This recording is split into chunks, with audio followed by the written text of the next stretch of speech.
어느 늙은 트레이더의 이야기 14번째 실전 공매도 전략. 안녕하세요. 델타원입니다. 이번 영상도 젊은 친구들이 재개되는 공매도 시장에 들어와서 탈탈 털리지 말라고 친절하게 알려주고 싶어서 평어로 이야기를 하고자 합니다. 연세 있으신 분들께 먼저 양해를 구합니다. 자, 그럼 시작할게요. 안녕 친구들, 후배들. 우선 내가 무슨 자격으로 공매도에 대해서 이야기한지 이야기해 줄게. 나는 주식 투자 경력이 더 길지만 제도권에서의 생활은 파생상품 거래가 대부분이었어. 그래서 매도란 것에 거부감이 없고 오히려 매도에서 떨어져서 이익을 챙긴 것을 더 좋아하거든. 나 같은 사람들을 숏 바이어스가 있다고 하지. 그렇다고 해서 나를 왕조 시대의 프레임으로 봐서 반골이니 특정 지역 출신일 거리 이렇게 생각하지는 않았으면 좋겠어. 하지만 금융시장 경력이 늘어나면 늘어날수록 산이 깊으면 골도 깊다는 진리를 느끼게 됐지. 그래서 이 내리막에 대한 대응책이 무엇일까 고민을 많이 했어. 오래전에 공매도에 대해서 나름 연구를 해보고 또 실제로 공매도를 했다가 아주 대차게 터지기도 했지. 그래서 경험을 쌓다가 이 풀업에 들어와서는 순수하게 주식을 때리는 네이키드 숏은 이거 할 짓이 아니구나 라고 포기하게 됐어. 그래서 결국 내가 하고 싶은 이야기는 개인들은 웬만해서는 공매도 하지 말라는 거야. 그래도 하고 싶다면 내 영상을 끝까지 보고 조금이라도 내공을 키워서 공매도를 했으면 좋겠어. 자, 그럼 시작해 볼게. 우선 나 말고 다른 훌륭한 유튜버들이나 언론에서 이번 공매도 재개에 대해서 여러 가지 분석들을 해주셨으니까 그걸 간단히 요약하고 기관이 해왔던 공매도 전략들에 대해서 실전에서는 어떻게 하는지, 그리고 어떤 어려움이 있었는지 그걸 극복하는 방법, 그리고 마지막으로는 개인들이 적용할 수 있는 방법을 이야기해 볼게. 이번에 재개되는 공매도의 룰은 이렇게 돼.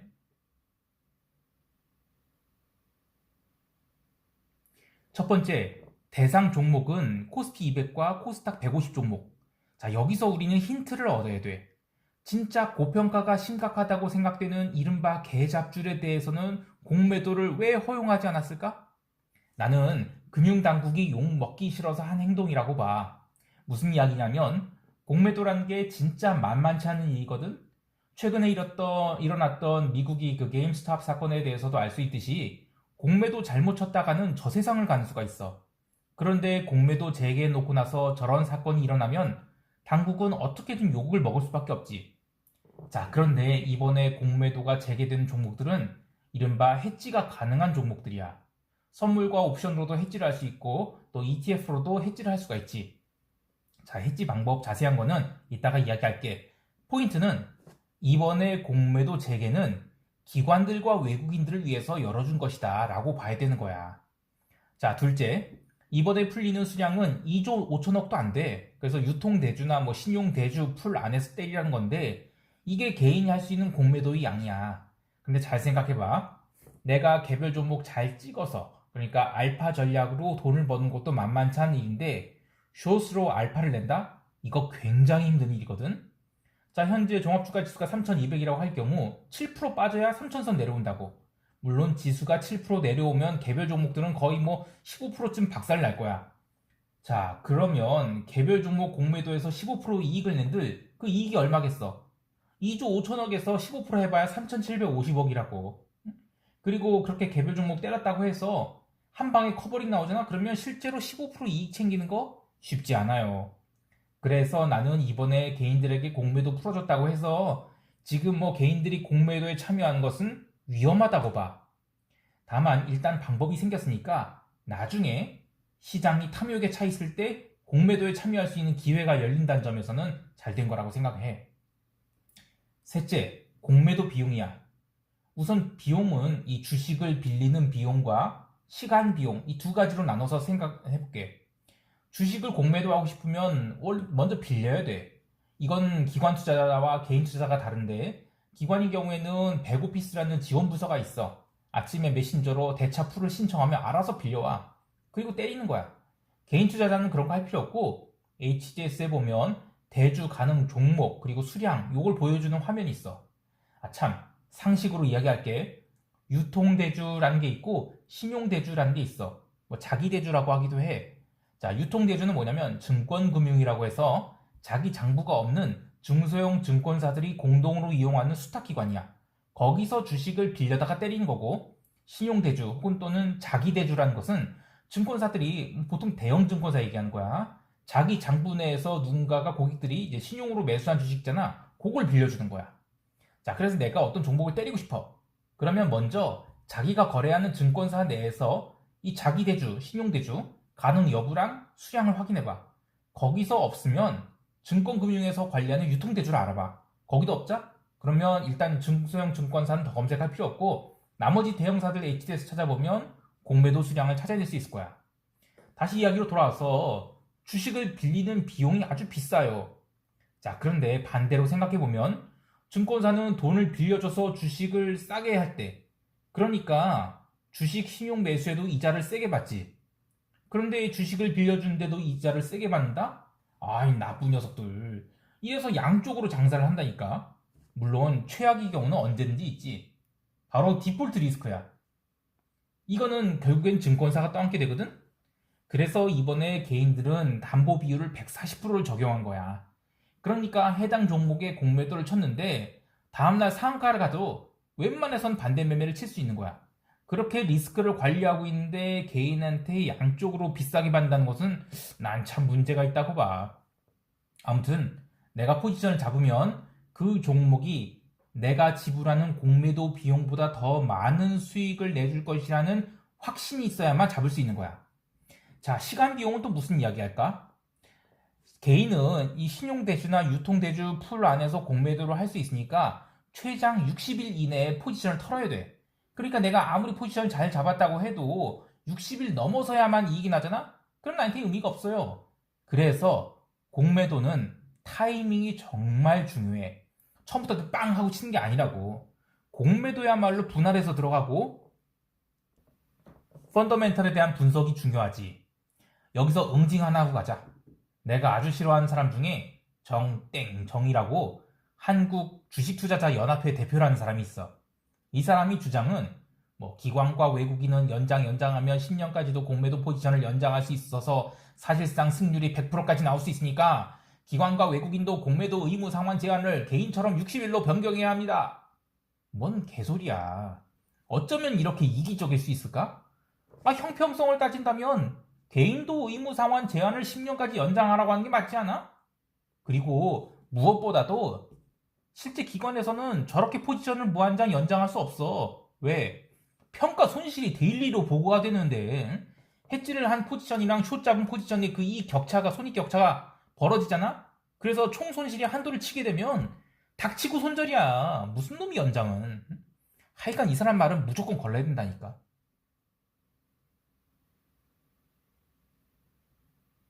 넷째, 업팅 룰이야.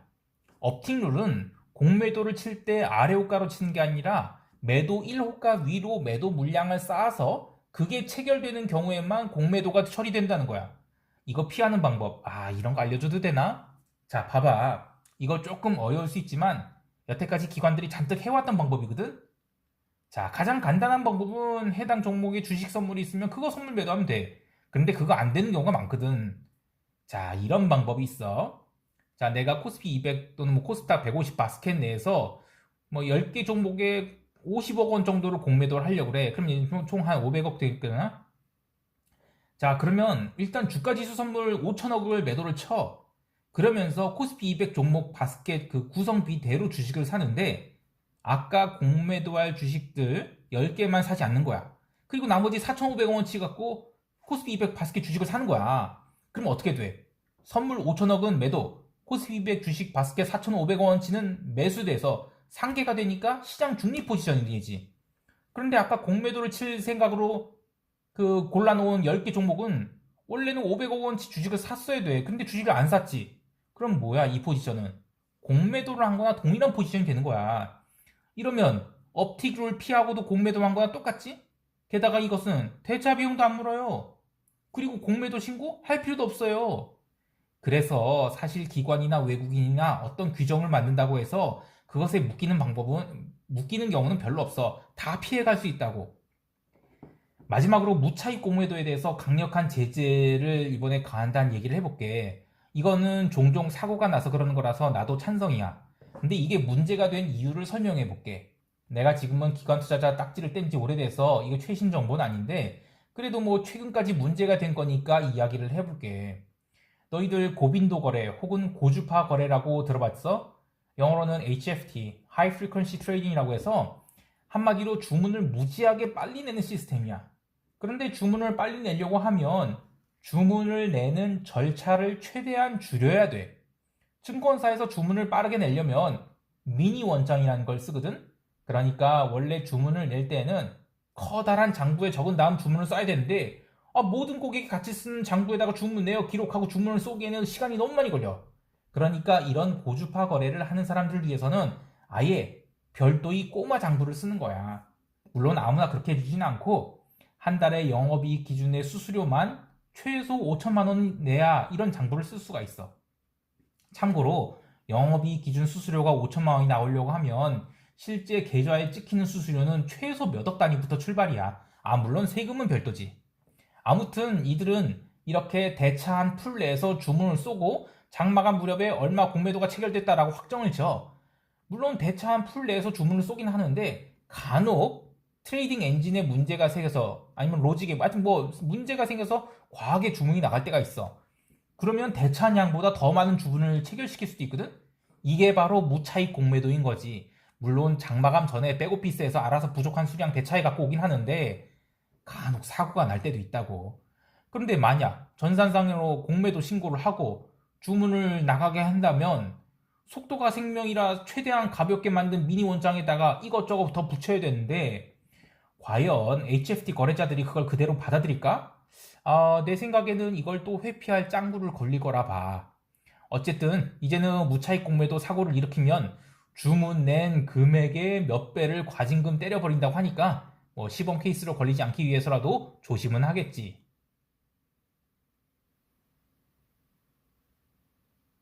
자, 이렇게 공매도 해제에 관한 5가지 포인트를 이야기해봤는데 그러면 실제로 기관이나 외국인들이 과연 공매도를 해서 돈을 벌었느냐라는 이야기를 해볼게. 외국인은 빼자. 외국인은 진짜 잘하더라. 경험도 많고. 헌데 한국 아저씨들은 참 그동안 고생 많이 했어. 옛날에 한국형 헤지펀드 어쩌고 저쩌고 해서 그때가 언제였더라? 한 2013년도인가? 이 롱숏이라는 게 유행을 했었어. 짝을 찾은 다음에 잘생긴 애, 못생긴 애 찾는 게임이지. 가장 많이 하던 게 뭐 삼성전자 하이닉스, 뭐 현대차 기아차, 삼성전자 LG전자, 뭐 SK이노베이션, LG화학, 또 뭐 우선주, 본주, 뭐 이런 별 트레이딩 다 했거든? 자, 뭐 이런 식으로 짝을 찾아서 싸다고 생각하는 애 사고, 비싸다고 느끼는 애 파는 거야. 근데 솔직히 말해서 그거 해갖고 돈 제대로 번 사람 별로 없어. 그렇다고 롱숏이 가장 큰 장점인 시장 리스크 회피를 제대로 했느냐? 또 그렇지도 않아. 나는 왜 그럴까 엄청 고민을 했거든? 내 결론은 이거야. 기존 포트폴리오 매니저들이 쇼 포지션을 컨트롤하는 것에 익숙하지가 않은 거야. 나 같은 파생 출신들은 이 숏에 대한 경험이 많아. 그래서 시장을 부러뜨려 볼 줄도 알고 또 승부를 걸 줄도 알아. 그런데 대부분의 포트폴리오 매니저들은 롱 바이어스가 있어. 그래서 이 내려가는 것에 적응을 못하더라고. 그래서 내가 너희들한테 해주고 싶은 이야기는 너희들이 나중에 공매도에 성공하려면 최소한 롱 바이어스를 갖고 있으면 안 돼. 물론 롱 바이어스를 갖고 있는 사람만이 자본주의와 시장 경제에 맞는 거야. 그래서 공매도를 하면 큰돈 벌기가 힘들다는 거야. 하지만 시장은 항상 사이클을 갖고 있어. 늘 고민을 해봐. 주식을 산 애들이 희망이 가득 차 있다가 의문을 갖기 시작하고 실망을 하고 절망을 하는 과정. 요게 어떻게 시작되고 끝나는지를 연구해보면 어디서 공매도를 해서 어디에서 이익 실현할 수 있을지 알게 될 거야. 자, 이제 좀 마무리해볼까? 이번에 공매도 재개된 것은 사실상 기관들에게만 풀어준 거나 다름없다. 그래서 개인들은 바로 공매도 시장에 뛰어들지 않았으면 좋겠어. 앞으로 충분히 공부를 한 다음에 공매도를 하기에 좋은 기회를 노렸으면 좋겠어. 이야기 이거 꼭 하고 싶다. 내가 늘 이야기하는 거 있지. 하락장은 갑자기 찾아오지 않는다고.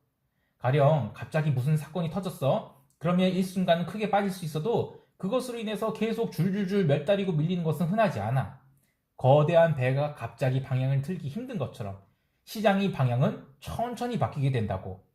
특히 선진 시장일수록 그래. 그래서 하락장 초입에는 반등도 세게 나와. 그런데 그 반등은 공매도를 쌓기 위한 반등이라고 보면 돼. 선물 거래로 막 시장을 헤집어 놓으면 단기 바닥에서 매수한 애들이 2% 3% 먹고 나오는 것에 길들여지게 되거든. 그러나 그 사이에 외국인과 기관들은 열심히 공매도를 업되게 쌓는다고. 그리고 갭으로 밀어버리고 이러지. 그래서 시장이 못 간다 싶고 오르고 내리기엔 심해진 그런 변동성이 커지면 시장이 내려가는구나 생각을 해야 돼. 자, 그런데 변동성이 커지면 선물 거래나 옵션 거래를 하는 게 편하거든. 공매도는 여러 가지로 불편하다고. 그래서 개인이, 그러니까 기관 말고 개인이 정말 공매도 하고 싶잖아? 그러면 지금처럼 투자자들이 고민을 잔뜩 하고 있을 때가 아니라 시장이 환호하게 차 있을 때 그때 공매도를 쌓기 시작해야 돼. 그래서 시장의 기운이 다 빠져서 다들 망했다 할 때 그때 공매도를 치우고 나와야 되는 건데 잘 생각해보면 그런 기회가 1년에 얼마나 있을까? 그래서 공매도가 만만치 않다는 거야. 마지막으로 트레이딩 아이디어 하나 주고 영상을 마치도록 해볼게. 영상이 앞부분에서 기관이 공매도하는 방법 중 선물과 코스피 200 바스켓을 이용한 공매도 전략이 있다고 했지. 요걸 섹터 ETF에 적용해봐. 섹터 ETF의 상품 명세를 잘 보면 구성 종목이 있어. 근데 그중 한 놈이 밉다 이거지. 그러면 그 섹터 ETF를 공매도하고 구성 종목 중 미운 놈 하나만 빼고 다 사봐. 그러면 시장 중립이 되고 나머지는 공매도하는 꼴이 되거든? 물론 이렇게 안 해도 돼. 근데 어쨌든 내가 얘기하고 싶은 것은 그런 식으로 뭔가 잘난 놈과 못난 놈을 고르란 말이야. 그런 식으로 엑셀로 YTD 수익률을 쫙 그려보잖아? 그러면 또 적용할 수 있는 게 되게 많아. 예를 들면 뭐 소형주, 중형주, 대형주의 그 ETF 상대 수익률을 쫙 비교해봐. 그래서 주 단위로 롱숏을 쌍으로 구성해서 포지션 쌓아가는 것도 괜찮아. 뭐 예를 들면 뭐 대형주 약세 소형주 매수 또는 뭐 대형주 매수에 소형주 중소형주 매도 이런 식으로. 어쨌든 예쁜 놈 못생긴 놈 쌍을 찾아가는 아이디어를 생각해보면 다양한 공매도 전략이 나와. 단 중요한 것은 비용 대비 이익이야. 룰이 풀렸지만 이익을 낼 수 있느냐는 별개의 문제이거든. 자, 오늘도 늙은 트레이더의 잡설 들어줘서 고맙고 우리 어린 친구들, 젊은 친구들 시장에서 많이 배워서 금융 선진국을 향한 초석이 되었으면 좋겠어. 안녕. 쉐린 인사. 얘들아 파이팅.